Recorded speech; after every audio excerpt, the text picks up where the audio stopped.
se ver obrigado a dar uma pausa na resenha do livro de Regine Pernod, O Mito da Idade Média, a pedido de uma amiga que nos pediu que comentássemos algumas acusações que já são feitas, estão sendo imputadas à Igreja há muito tempo, principalmente no que diz respeito às relações entre a Igreja e o nacionalsocialismo, o partido de Hitler, a Igreja e o nazismo, onde se publicou, ou está para se publicar mais uma obra em que se coloca a Igreja Católica, o cristianismo, melhor dizendo, a Igreja Católica, como a grande fomentadora do nazismo e a grande responsável pelos genocídios, ou seja, foi a fonte inspiradora, que teria sido a Igreja Católica, a fonte inspiradora do genocídio e que o nazismo promoveu praticamente em escala mundial, no final da década de 30, início da década de 40.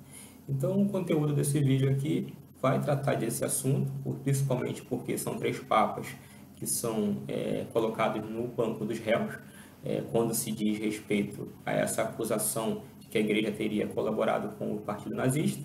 Então, são 3 papas que são colocados aí no banco dos réus. Seriam o Papa Pio XI, o Papa Pio XII e o Papa Bento XVI, o cardeal Joseph Ratzinger. Então, sobre esse último, a gente não tem muito o que falar, porque o argumento deles, acusatório, seria um argumento mais pueril, né? Seria mais para reforçar um leque de acusações à Igreja que vem sendo costurada há muito tempo, que se embasa em Pio XI e Pio XII. Nesse último, o Papa Ratzinger, são algumas conexões que são entrelaçadas para poder colocar e reforçar um argumento, tornar um argumento mais forte. Mas, como a gente vai ver aqui no decorrer desse vídeo, são suposições, são argumentos mais pautados pela subjetividade do que pela realidade dos fatos. Então, a gente vai começar a fazer uma análise fazer alguns comentários cronológicos sobre esses 3 papas. Mas, a princípio, a gente vai falar já de Ratzinger, porque são coisas bem menores, né? Então, no conteúdo desse vídeo, a gente começa falando de Ratzinger, Pio XI e Pio XII, e vai explicar e assim nós vamos entender por que as acusações que são imputadas à Igreja, elas não conferem. Então, a gente está começando mais uma resenha.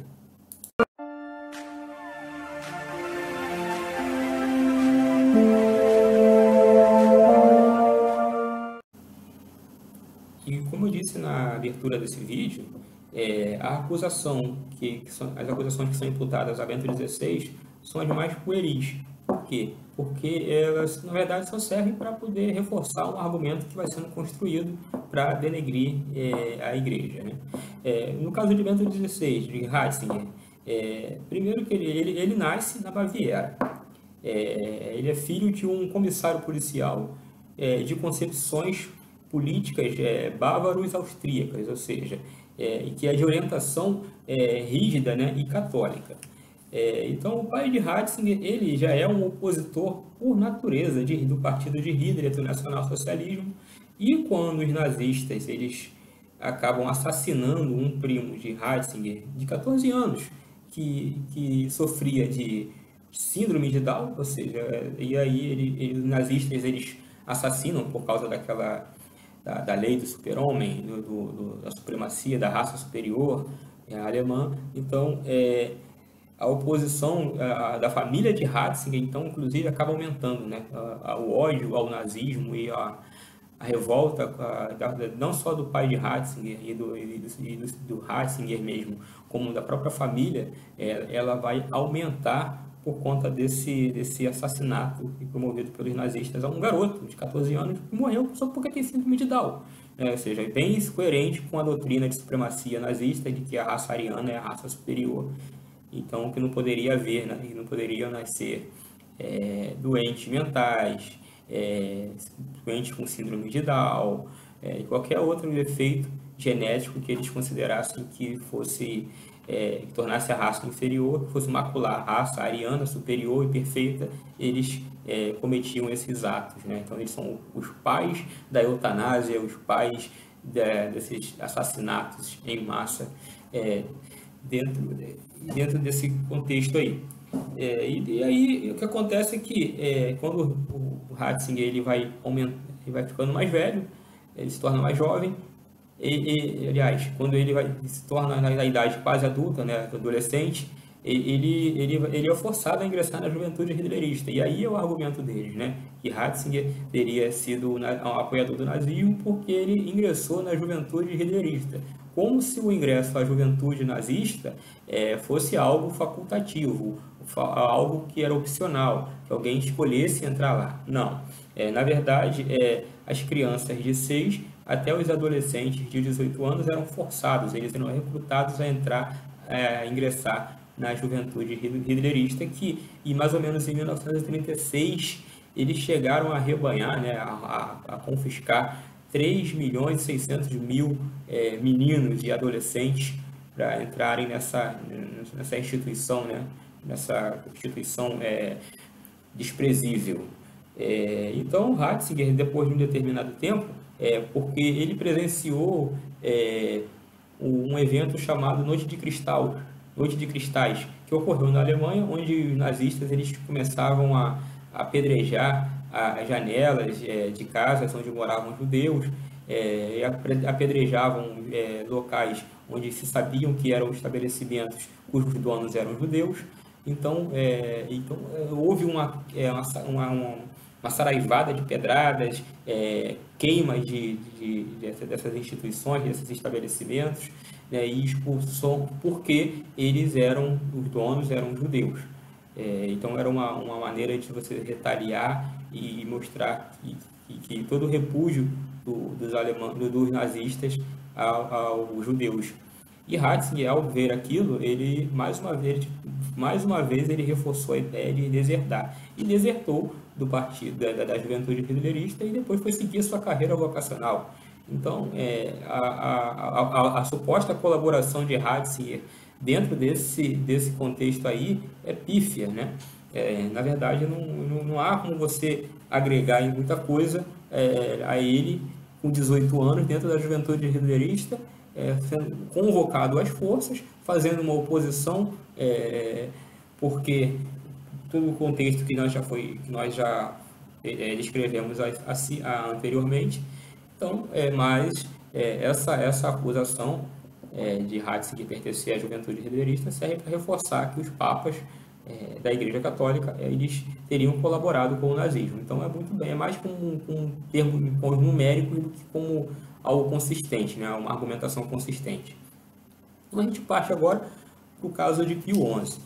O Papa Pio XI ele é acusado pela historiografia e por esse pessoal normalmente de esquerda, que se apresenta como opositor do nazifascismo, né? Como se eles não tivessem trabalhado com os nazistas, como se os comunistas não tivessem acordo assinado, lavrado com os próprios nazistas, né? Hitler e Stalin, né? Um tratado Ribbentrop-Molotov, né? Que permitiu que nazistas e soviéticos invadissem conjuntamente a Polônia. Isso não é dito nos meios acadêmicos, né, nos livros didáticos, mas não foi a Alemanha que invadiu a Polônia sozinha. Do Oriente, os soviéticos invadiram e no meio, quando chegaram na capital Varsóvia, houve uma confraternização entre o exército o exército soviético e o exército nazista. Então, nazistas e comunistas eles trabalharam muito tempo juntos durante a Primeira Guerra. Eles entraram na guerra como aliados, não como inimigos, né? Mas é lógico que isso não é dito, mas a gente reforça isso e num momento oportuno a gente vai falar sobre isso num vídeo bem extenso, num dossiê bem extenso com muitas provas documentais. Mas no fato é que esses mesmos comunistas, essa mesma esquerda, essa mesma historiografia de esquerda, socialista, anarquista, marxista, que colocam o Papa Pio XI no banco dos réus, foi a mesma que assinou, que viu os líderes do Politburo, né, os comunistas assinarem um acordo de não agressão e de paz e de colaboração mútua com os nazistas, com a Alemanha nazista. Mas convém acusar os outros do que você explicar o que você fez, né? Então é mais conveniente você acusar o Papa Então, acusou-se o Papa Pio XI de ter assinado uma concordata com a Alemanha, que de fato isso foi pleiteado, sim, isso foi quase que aconteceu. Tentou-se fazer uma concordata entre Pio XI e Hitler, mais por força, mais por imposição de Hitler do que pelo próprio Papa Pio XI, que havia visto há muito tempo que isso não daria certo. Por quê? A gente tem que voltar então um pouco no tempo, em 1933. Em 1933, houve um manifesto dos bispos alemães e que eles fizeram uma condenação solene ao nacionalsocialismo e ao partido de Hitler. Então, dentre as cláusulas desse documento intitulado Igreja e Nacionalsocialismo, publicado pelos bispos da Baviera em 1933, haviam três cláusulas significativas. A primeira é que era proibido a todo católico de fazer parte ao partido de Hitler.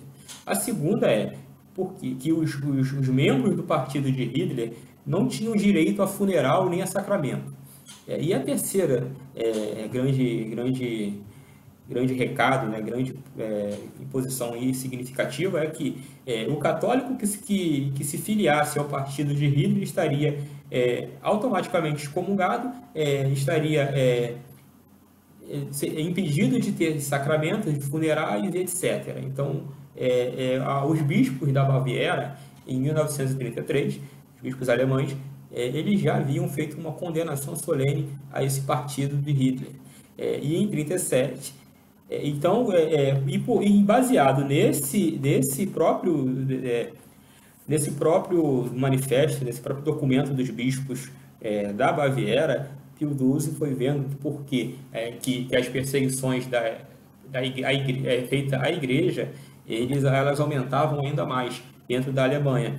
E então ele escreve a encíclica de 1937, escrita em alemão, que também é omitida, praticamente não é dita nos meios acadêmicos, ou quando é dita só para um grupinho restrito, e nos livros didáticos não são mencionados, né? Livros de ensino fundamental e médio não citam nada disso.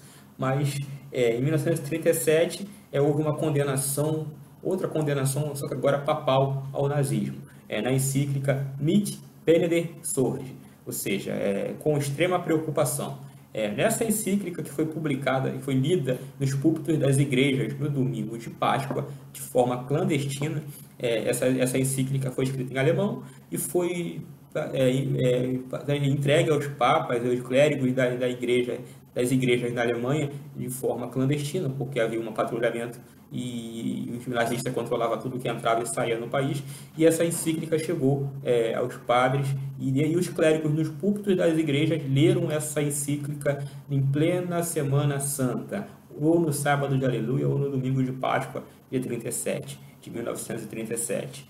E nessa encíclica, o Papa Pio XI faz um ataque direto a Hitler. E eu vou ler aqui um trecho do que ele diz, abre aspas, aquele que, com sacrílego desconhecimento das diferenças essenciais entre Deus e a criatura, entre o homem-deus e o simples homem, ousar colocar-se ao nível de Cristo, ou pior ainda, acima dele ou contra ele, um simples mortal, ainda que fosse o maior de todos os tempos, saiba que é um profeta de fantasias, a quem se aplica espantosamente a palavra da Escritura. Aquele que mora nos céus zomba dele. Fecha aspas. Então, nessa encíclica, inclusive, o Pio XI, ele vai, logo no terceiro tópico, ele vai explicar por que é que ele tentou aceitar, foi persuadido a aceitar a concordata imposta por Hitler, porque ele diz que fez isso pelo bem dos católicos, porque as perseguições da igreja contra a igreja se intensificavam na Alemanha, e para proteger esses católicos ele se viu forçado de repente a recapitular e assinar uma concordata. Mas eram tantas coisas escandalosas que aconteciam que ele passou a não mais pleitear essa ideia e fazer uma condenação então solene ao nacionalsocialismo, e que culminou nessa encíclica de 1937. E para vocês terem uma ideia do que se trata e de como essa perseguição era assombrosa, as próprias atas dos tribunais de Nuremberg de 1943, 1946, eles registram toda essa perseguição às igrejas que foram feitas pela Alemanha nazista. Então, a gente tem um testemunho, um depoimento de das pessoas que estavam envolvidas nesse processo, porque em 1946, com o fim da Segunda Guerra Mundial, houve um processo, né? Houve um julgamento e que já pretendia, assim, né? Já se sabiam que todos aqueles vítimas acusados de nazismo, de colaborar com o regime nazista, seriam condenados. Então, mas havia um julgamento em Nuremberg, na Alemanha, visando a condenação identificar e condenar todos aqueles que colaboraram com o regime nazista. E houve, então, relatos das perseguições que o partido nazista promovia na Alemanha contra a igreja. Então, no volume, essas atas, elas são disponibilizadas, são documentos que foram disponibilizados nas bibliotecas digitais e na internet. Então, no volume 12 das atas do julgamento de Nuremberg, temos a página 227, em que um dos depoentes ele vai falar que tudo aquilo que Pio XI denunciou na sua encíclica contra o nazismo, que é a Mit Brennende Sorge, aconteceram de fato, ou seja, perseguições religiosas, perseguições às igrejas, destruição às igrejas, massacre e assassinatos também de católicos, que a historiografia, convenientemente, por ser marxista e fazer uma oposição dialética à igreja, elas vão acabar ocultando, mas o fato é que a Alemanha nazista perseguiu muito o cristianismo dentro daquele território, isso antes da guerra. Então, por conta disso, a gente prova que o Papa, quando ele explica na encíclica o porquê dele ter assinado a concordata, pensado em assinar uma concordata com os nazistas, e por que é que ele, de fato, ele recapitulou e não assinou nada, e agora denuncia com força, com mais força ainda, as mentiras e os erros do nacionalsocialismo, elas são reais e são verdadeiras. Tem um relato de um livro até que fala sobre publicidade e propaganda, das mentiras da publicidade e propaganda, em que usa-se até esse exemplo, que Hitler ele tinha mania de ludibriar todos aqueles políticos, aqueles líderes que ele buscava fazer acordo, fazer concessões e acordos, e aí ele ganhou no aniversário, um dos altos escalões lá do partido nazista, ganhou uma caneta com todos os acordos que representava todos os acordos que os nazistas assinaram e não concluíram. E aí Hitler se escaldava de rir por conta daquilo. Então, tudo era real, não era com a construção ideológica para poder defender a igreja. De fato, isso aconteceu. Então, dentro dessas atas dos tribunais de Nuremberg, a gente vê muitas coisas interessantes. Então, Pio XI, ele assina, então, essa concordata. Pio XI, então, ele assina, ele publica essa encíclica e publica essa encíclica que condena fulminantemente o nazismo, e depois, quando Hitler visita Mussolini em Roma em 1938, Pio XI ele se retira do Vaticano, ele ordena que todas as flâmulas e bandeiras sejam retiradas do Vaticano e que sejam colocadas no lugar delas faixas e bandeiras pretas em sinais de luto. E depois, quando ele vai se dirigir à sua residência papal em Castel Gandolfo. E quando chega lá, ele ele escreve um artigo no Observatório Romano, dizendo o porquê que ele saiu de Roma para Castel Gandolfo. E ele vai dizer o seguinte: saí de Roma para Castel Gandolfo porque os ares do castelo me fazem muito bem. Ao contrário dos ares de Roma, cercado de ditadores que me fazem muito mal. Então, em tom de ironia e sarcasmo, Pio XI faz mais um ataque a Hitler e a Mussolini por tabela. dizendo que lá o ar de Roma, o ar romano, estava ali fazendo muito mal, lógico, por conta da visita de Hitler a Mussolini. E então, em Castel Gandolfo, ele fazia bem. Então, em tom de deboche, ele mais uma vez ele vai fazer um ataque a ele faz um ataque a Hitler e ao outro ditador Benito Mussolini. Então, esses são alguns da argumentação que a gente pode usar para, no caso, contrariar, né, ou fazer uma oposição a essa ideia de que os papas colaboraram com o nazismo.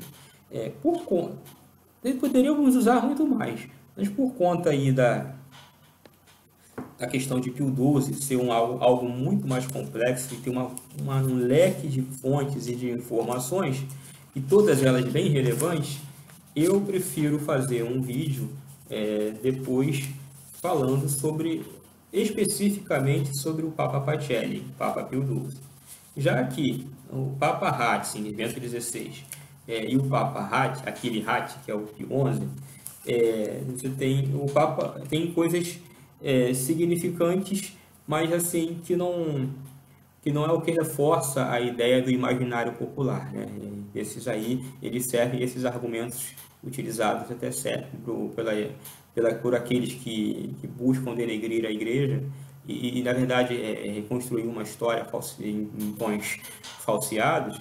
Eles escrevem isso, usam argumentos de Pio XI, mas para poder reforçar a ideia de que que a igreja apoiava o nazismo e que o Papa Pio XII foi omisso, mas ele foi omisso seguindo uma lógica papal. Então, e por conta disso, por se tratar de Pio XII, muito se tem escrito, muito se tem falado, então, e tudo isso baseado, né, na linha ideológica de John Cornwell, do Papa de Hitler, a gente vai fazer depois um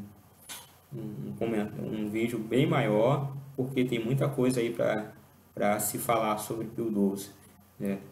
Então, a gente termina por aqui. Mas antes de terminar, a gente precisa lembrar o seguinte, que dentro da perspectiva marxista, a história ela vai ser aquilo que os historiadores vão escrever do passado. Então, lembrando que a história e o passado são duas coisas distintas. Dentro da perspectiva marxista, o passado já passou e a história vai ser aquilo que os historiadores vão escrever quando põem a mão na massa. Então, é um grupo e essa história vai prevalecer de acordo com aquele grupo dominante. Então, se há um grupo, por exemplo, de orientação, uma corrente marxista que escreve a sua história, que vai seguir essa linhagem, ou seja, a história não está vinculada à documentação, ela não está vinculada à verificação empírica, a fontes, e vai ir para análise de documentos e investigação e arqueológica, nada disso, mas a história ela está vinculada, ela está desassociada do passado, e essa história ela vai ser escrita de forma subjetiva pelos historiadores, ou seja, vai ser aquilo que os historiadores vão escrever quando eles colocam mãos à massa e vão escrever, e dentro dessa escrita a gente sabe que tem fontes seletivas, o historiador seleciona fontes que corroboram com a sua tese e as fontes que contrariam são omitidas. Então, e essa historiografia a gente sabe que vai chegar ao ápice, vai ser a dominante, porque um grupo dominante vai estar no poder, que vai ser aquele que vai nortear o tráfico das ideias. Então, são esses historiadores que hoje, dentro da nossa realidade acadêmica, são os historiadores de esquerda. Então, essa esquerda ela vai fazer valer, esse grupo vai fazer valer a sua interpretação histórica das coisas. Então, dentro dessa interpretação, como eu falei, vale selecionar as fontes, utilizar as fontes que corroboram com a minha tese e, ao mesmo tempo, que se elimina as fontes que contrariam a minha tese. Então, basicamente assim que vai, lamentavelmente é assim, que se vai construindo a história e vai desassociando a disciplina de história de algo realmente científico. Porque como era com Heródoto, com os gregos, na história quando começou mesmo, a história definida lá pelos gregos, ele se dizia que a história ela tinha que se corroborar com investigação empírica. Você tinha que procurar as fontes e catalogar e se basear na documentação, né, para poder a gente ter uma certa veracidade nas coisas, nos relatos. Mas, de acordo com Kate Jenks, no livro História Repensada, história e passado são duas coisas distintas e o passado já passou e a história, então, portanto, vai ser os relatos que os historiadores vão escrever quando eles vão pegar, vão pôr a mão à massa, quando eles vão pegar a caneta e vão escrever. Então, por isso que hoje a gente vê muita fonte primária, muito material sendo negligenciado e para corroborar uma tese cuja a documentação ela carece de veracidade. Mas enfim, a gente vai tratar isso quando a gente analisar o pontificado de Pio XII, a atuação de Pio XII contra o nazismo, e aí a gente vai perceber que tem muita coisa ali muita fonte ignorada, muita coisa, como é que se falseia a fonte, porque ainda tem isso, né? O cara pode falsear as informações para poder sustentar a sua tese. Tudo isso a gente vai comentar nos vídeos subsequentes, tá ok? Então, um grande abraço, fiquem todos com Deus.